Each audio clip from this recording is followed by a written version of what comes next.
আব্দুল মুতাল্লিব বলছে, বেটা রে, তাহলে কি আমার পোতার চক্ষু ভালো হবে না? আমার পোতার কি চক্ষুটা ভালো হবে না? বলে হ্যাঁ হবে। আপনি এখনই যেখান থেকে এসেছেন সেখানে চলে যান, আপনি বাড়ি চলে যান, আর বাড়িতে যাবার পর আপনার পোতার জন্য কোনো ওষুধ লাগবে না। আপনার পোতার মুখের থুথু আপনার পোতার থুথু মোবারক আপনার পোতার চোখে নিজের থুথু নিজের চোখে লাগায়া দেবে, দেখবেন সাথে সাথে তার চোখ দুটা ভালো হয়ে যাবে।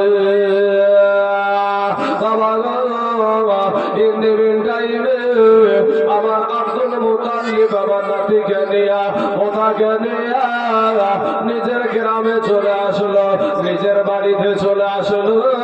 আর আমার নূর নবী, আমার দয়ার নবী সাথে সাথে বাবা ওই থুথুটা লাগা দিয়া সাথে সাথে বাবা আমার নবীজির চোখ মোবারক ভালো হয়ে গেছে। জোরে বলেন সুবহানাল্লাহ।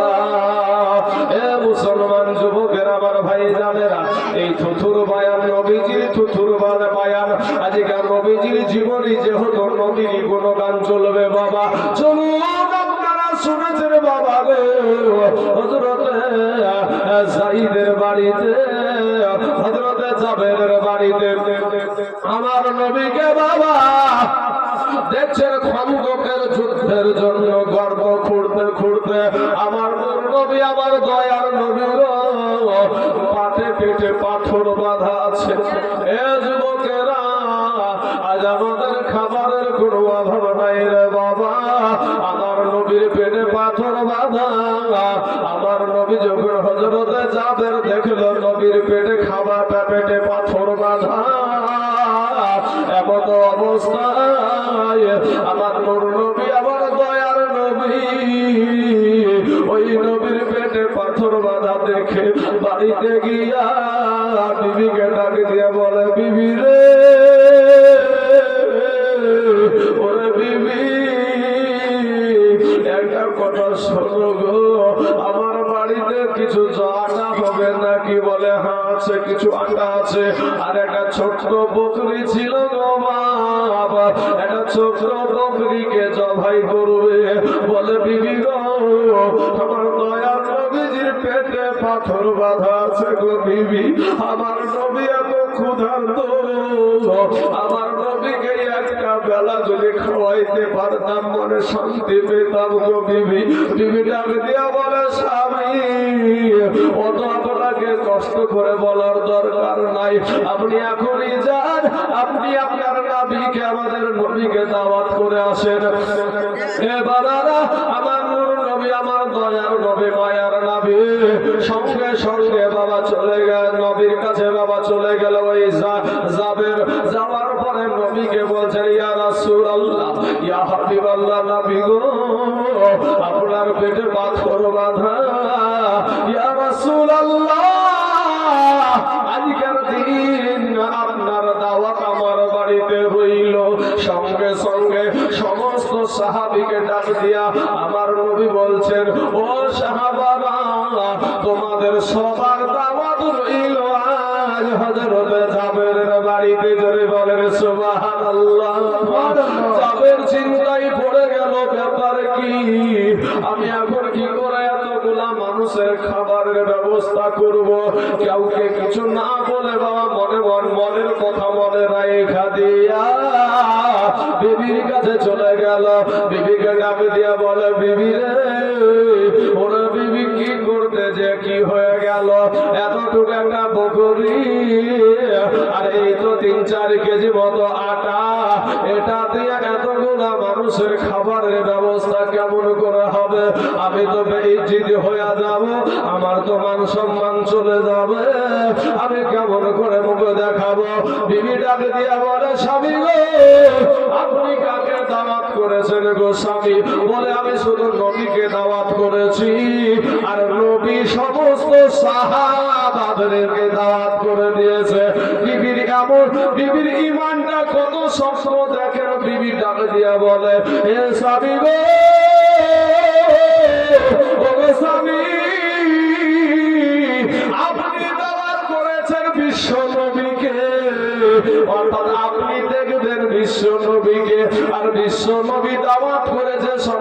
সাহাবাকে।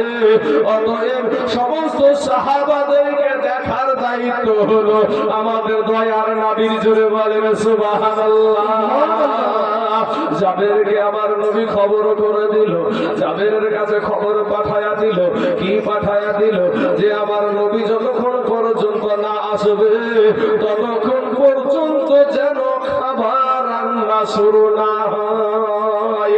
আমার নবী আসলেন গো, এমত অবস্থায় বাবা আমার দয়ার নবী নূর নবীর থুথু মুবারক ওই আটাতে আর ওই মাংসের বাবা হাড়িতে আমার নবীজির থুথু দিয়ে দিলেন। একা করে বাবা গো সমস্ত সাহাবীরা পেট ভর্তি করে খেলেন, কোন রকমের খাবারের কমতি হয় না। সুবহানাল্লাহ। এ মুসলমান, নবীর থুথু মুবারকের কথা একটা কথা বয়ান করি বাবাজি। গত বছর আপনাদের এখানে একটা বিষ ছাড়ার কথা বলেছিলাম, আমি একটা বিষ ছাড়ার কথা বলেছিলাম। হিজরতের রাত্রে কেন হিজরত হয়েছিল বাবা? আমার আল্লাহর হুকুমে আমার দয়ার নবী মক্কা ছেড়ে যেদিন মদিনায় গিয়েছিল, ওই যে গুহাতে বাবা যায়, গুহাতে বাবা একটু আরাম করেছিল। ওই গুহার ভিতরে হযরত আবু বকর সিদ্দিক রাদিয়াল্লাহু তাআলা আনহু ওনার পায়ে বাবা বিষধর সাপে কেটেছিল। সারা শরীরটা সাপে একেবারে বিষের আপনার কালো হয়ে গিয়েছিল। ওখানে কোন হসপিটাল ছিল না, কোন নার্সিং হোম ছিল না। আমার নূর নবী আমার দয়ার নবীজির বাবা গো থুথু মুবারক বাবা লাগায়া দিয়েছিল। সাথে সাথে হযরত আবু বকর সিদ্দিকের শরীরের বিষ পানি হয়ে গিয়েছিল। জোরে বলেন সুবহানাল্লাহ। আর রহমতেরই দয়াল নবী এলো রে ধরায়, রহমতেরই দয়াল নবী এলো রে ধরায়। ও তার নাম শুনিলে চমকে উঠি, ভাইরে দিল বেকার হয়ে যায়। এ গায়েব খবর দেনেওয়ালা এলো রে মক্কায়, গায়েব খবর দেনেওয়ালা এলো রে মক্কায়। হযরত আলীর আসরের নামাজ কাজা হইল ভাইরে ভাই। আরে কি সারাই মদিনাওয়ালা আসমানে সূর্য ওঠায়। সুবহানাল্লাহ। ওরে হযরত আলীর আসরের নামাজ কাজা হইল ভাইরে ভাই। আরে কি সারাই মদিনাওয়ালা আসমানে সূর্য ওঠায়। ওরে মাটির দেশে থাইকা নবী আমার মাটির দেশে থাইকা নবী, আরে আসমানেতে হাত বাড়ায়। এ গায়েব খবর দেনেওয়ালা এলো রে মক্কায়, গায়েব খবর দেনেওয়ালা এলো রে মক্কায়। কাল সাপে দংশন করিল হযরত আবু বকরের পায়। আর বিষে অঙ্গ ছেয়ে গেল বিষেরই ক্রিয়ায়। নবীর থুথু মুবারক লাগা মাহাতো, নবীর থুথু মুবারক লাগা মাহাতো বিষ পানি হয়ে যায়। এ গায়ের খবর দেনেওয়ালা এলো রে মক্কায়, গায়েব খবর দেনেওয়ালা এলো রে মক্কায়। আসসালাতু আসসালামু আলাইকা ইয়া হাবিবে খোদা, তোমার দিদার হইতে নবী কইর না জুদা। আসসালাতু আসসালামু আলাইকা ইয়া হাবিবে খোদা, তোমার দিদার হইতে নবী কইর না জুদা। নবী আমরা তোমার পাপী উম্মত, আমি মজে আছি প্রেম সুধাই এ গায়ের খবর দেনেওয়ালা এলো রে মক্কায় এ গায়ের খবর দেনেওয়ালা এলো রে মক্কায় আল্লাহুম্মা সাল্লি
কূপের ভিতরে পানি কেউ পান করতো না একটা কূপের পানি নষ্ট হয়ে গিয়েছিল দুর্গন্ধ হয়েছিল আমার হাজী সাহেব বাবারা এখানে বসে আছে গো ওই হাজীদেরকে জিজ্ঞাসা করলে বলে দেবে বাবা ওই কূপটার পানি এখনো চলতে আছে ওই কূপটাতে বাবা ওই কূপের ভিতরকার পানি কেউ পান করতো না আমার নূর নবী আমার দয়ার নবীর থুথু মোবারক যখন কূপের ভিতরে দিল সাথে সাথে ওই কূপের পানি বাবা মিষ্টি হয়ে গিয়েছিল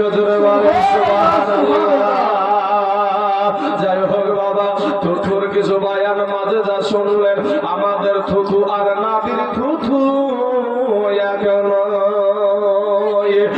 বাবা গো নাবিজি যখন উঁচু করতেন রে বাবা নাবির উঁচু করা যে পানিটা ওই পানিটা সাহাবারা বাবা হাতে নিয়ে এইভাবে মুখে মাসাজ করতো আমাদের দেশে হলে শরীকের ফতোয়া দিত রে বাবা এ মুসলমান ওই যে শুনেছেন এজিদের কথা ওই এজিদের বাবার নাম ছিল আমিরে মাবিয়া ওই আমিরে মাবিয়ার কাজ ছিল আমার নবীজির বাবা নখ মুবারক গুলা কেটে দেওয়া নখ গুলা কেটে দেওয়া উনি যখন ইন্তিকাল করেছিলেন ওই আমিরে মাবিয়া একটা সাহাবী ছিল আল্লাহর নবীর সাহাবী সাহাবী তাদেরকে বলা হয় বাবা যারা আল্লাহর নবীকে চর্মচক্ষু দ্বারা ঈমানি হালাতে যারা দেখেছে এবং কবরে গিয়েছে তাদেরকে সাহাবী বলা হয় এই আমিরে মাবিয়া আমার নবীকে কত ভালোবাসতো গো নবীর ওই নখ মুবারক গুলা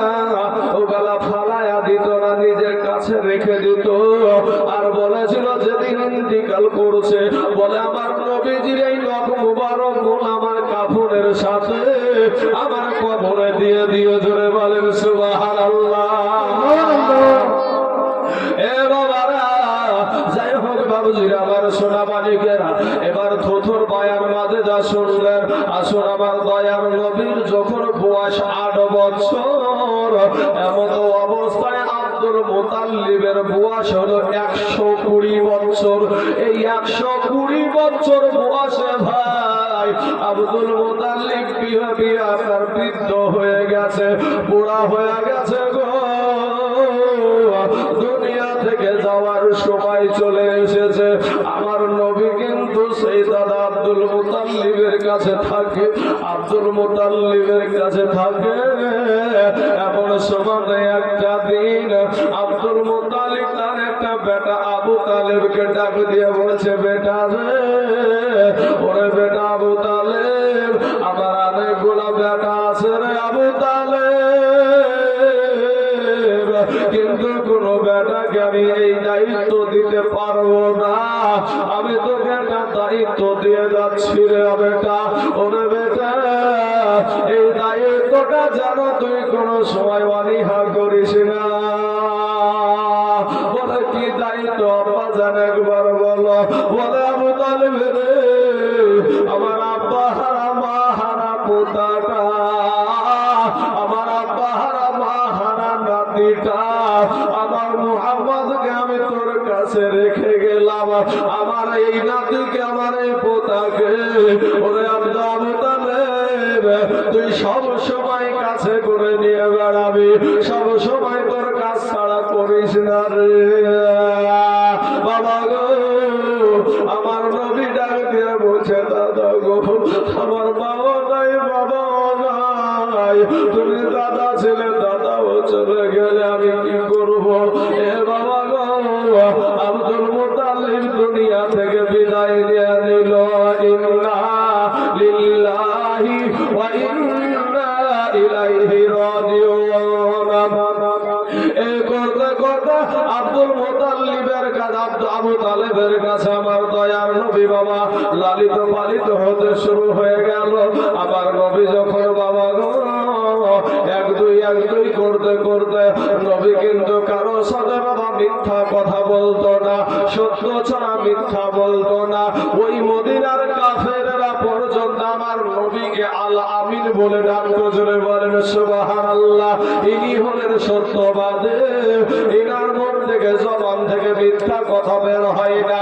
যখন বাবা 24 বছর 25 বছর বয়সে হয়ে গেল, এমত অবস্থায় আমার দয়ার নবী কত বিবেকবান, যে আর কতদিন চাচার বাড়িতে বসে খাবে, এরকম একটা মনের বাসনা নিয়া চাচাকে ডাক দিয়ে বলছে, চাচা গো, আমি কিছু ইনকাম করতে চাই, আমি কিছু টাকা ইনকাম করতে চাই, শুধু শুধু বসে থাকতে চাই না। সেই সমাজে বাবা মা খাদিজাতুল কুবরা রাদিয়াল্লাহু তাআলা আনহা, ও বাবা, ওনার বাড়িতে বাবা গো আমার নবীর চাচা আবু তালেব নিয়ে গেলেন। ওখানে বাবা কাজে ভাগ আপনারা কাজে লাগায়া দিলেন। এমন সময়তে বাবারা শুনেন আমার নবীজির মজেদার কথা, নবীর জীবনী শুনছেন গো। দেখেন বাবা, আপনিও যেই রকম, আমার নবী সেই রকম না।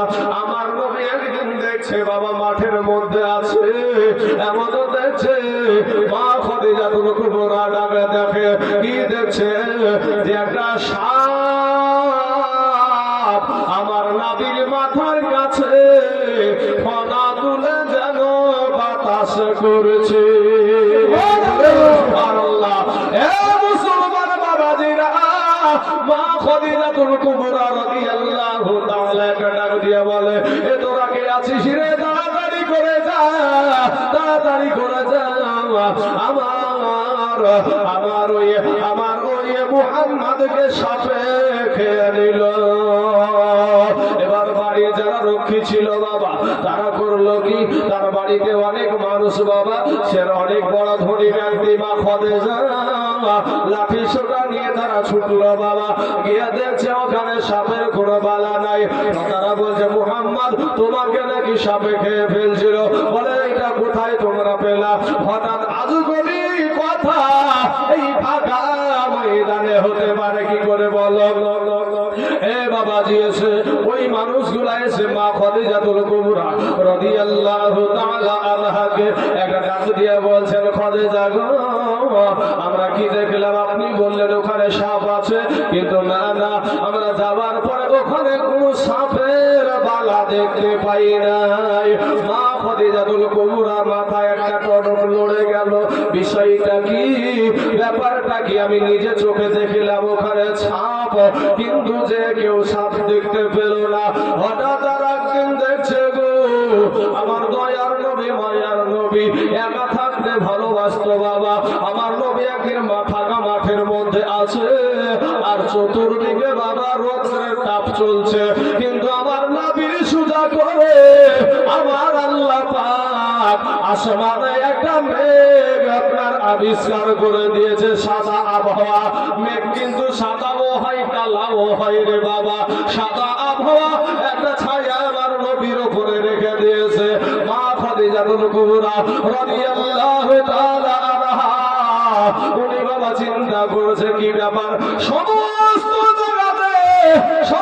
জায়গাতে রৌদ্র দেখা যায়, কিন্তু আমার মুহাম্মাদের মাথার উপরে কেন ছায়া?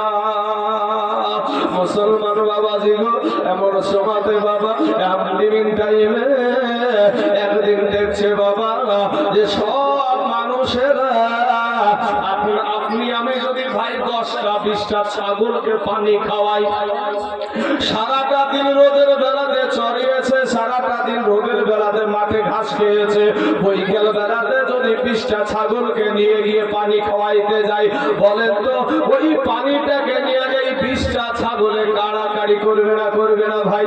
নিশ্চয় করবে।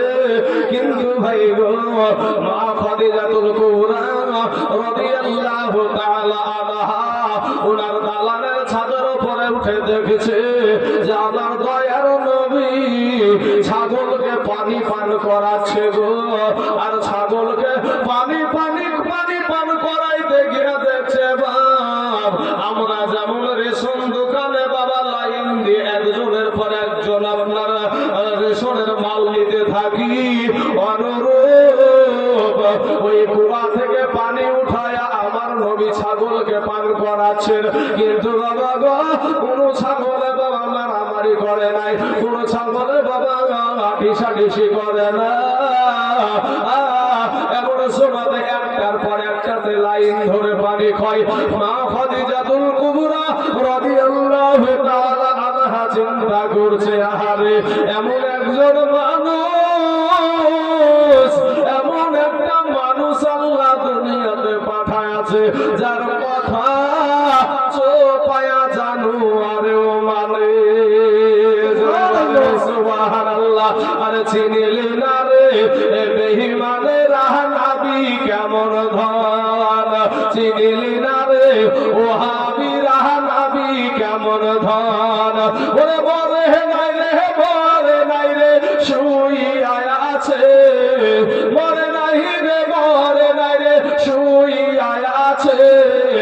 এই ওহাবীরা বলে নবী মরিয়া গেছে, ওহাবীরা বলে নবী মরিয়া গেছে।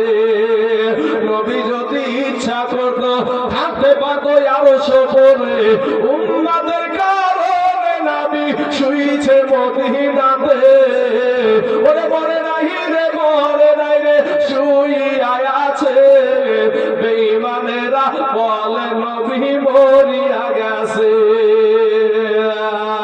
দয়াল নবী বিনে গো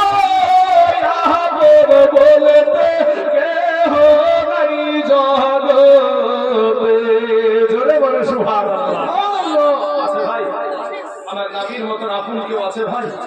আপনার কবরে নবী, আমার কবরে নবী, হাসরের দিন আপনার নবী আপনার জন্য জাহান্নামের গেটে, আপনার নবী ফুলসিরাতের পারে, আপনার নবী মিজানের পাল্লার কাছে, আপনার নবী জাহান্নামের গেটে, আপনার নবী সব জায়গায় ছোটাছুটি করবে আপনার জন্য। সোনা বন্ধু রে ভুলিতে পারি না রে তোমারে। সোনা বন্ধু রে ভুলিতে পারি না রে তোমারে। এ বাবার আমার সোনা মানিকেরা, এগুলো আমার আল্লাহর সাথে আমার নবীর প্রেমের কথা বাবাজি। আল্লাহ কোন সময় নবী ভুলে না, আর নবীও কোন সময় আল্লাহ ভুলে না। আপনারা শুনেছেন ইব্রাহিম নবীকে বলা হয় খলিলুল্লাহ। শিক্ষণীয় বিষয় শুনেন, ইব্রাহিম নবীকে বলা হয় খলিলুল্লাহ, আর আমাদের নবীকে বলা হয় হাবিবুল্লাহ। এর ভিতরে বিষয়টা কি, ব্যাখ্যা কি, বিশ্লেষণ কি, তাৎপর্যটা কি? খলিলুল্লাহর অর্থ হলো এটা জিনিস সব সময় আল্লাহকে খুশি রাখে। জোরে বলে সুবহানাল্লাহ। ইব্রাহিম খলিলুল্লাহ যে উপাধি, এটার অর্থ হলো যে ইব্রাহিম নবী সব সময় আল্লাহকে খুশি করে, খুশি রাখে। আর হাবিবুল্লাহর অর্থ হলো যে সব সময় আমার আল্লাহ আমার নবীকে খুশি রাখে। জোরে বলে সুবহানাল্লাহ। বুঝলে বুঝপাতা, না বুঝলে তেজপাতা। বাবাজি আমাকে তো জীবনী দিয়েছেন বা, না তো দলিল দিয়ে যদি কথা বলতে লাগি রে বাবা। ভাই শোনা উলুঙ্গা তরবারির মতন এত বাতিল পন্থীর কলেজা নাই যে আমার সম্মুখ থেকে আমার নবীর ইজ্জতকে ছোট করে যায়। আমি ভাইজান, কারণ আমার জন্য আমার বাপ আমার কবরে যাবে না, আমার কবরে আমার মা যাবে না, আমার কবরে আমার বিবি যাবে না, আমার কবরে আমার সন্তান যাবে না, আমার কবরে যাবে সহিহ বুখারী এবং সহিহ মুসলিমে আছে মা কুনতা তাকুলু ফি হাযা হাক্কুর রাজুল, সশরীরে আমার নবী মদিনার জমিন থেকে মুর্শিদাবাদের জমিনে আমার কবরে হাজির হবে। বলে সুবহানাল্লাহ। ভাই ওই নবীর পক্ষে থাকবো না তো তোমার মতন দালালের পক্ষে থাকবো? দালালি করার জায়গা পাও না। বলে নাকি নদীর মুখে দুর্গন্ধ ছিল, নাবি নাকি মিজানের পাল্লার কাছে ঠাল ঠাল করে তাকিয়ে থাকবে, মিজানের পাল্লা ভারী হয় না, কি পাল্লা ভারী হয়। এই কথাকে মৌলবীর মুখে মানাই? এই মৌলবী হতে পারে ভাই?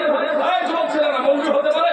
যে মৌলবী বলতে পারে নবী নাকি মিজানের পাল্লার কাছে দাঁড়িয়ে ঠাল ঠাল করে তাকিয়ে থাকবে, নবীজির মিজানের পাল্লা নেকির পাল্লা ভারী হয় না গুনার পাল্লা ভারী হয়। আরে ভাই আমার নবীর কোনো গুনাহ ছিল না, নবীর কোনো গুনাহ ছিল না।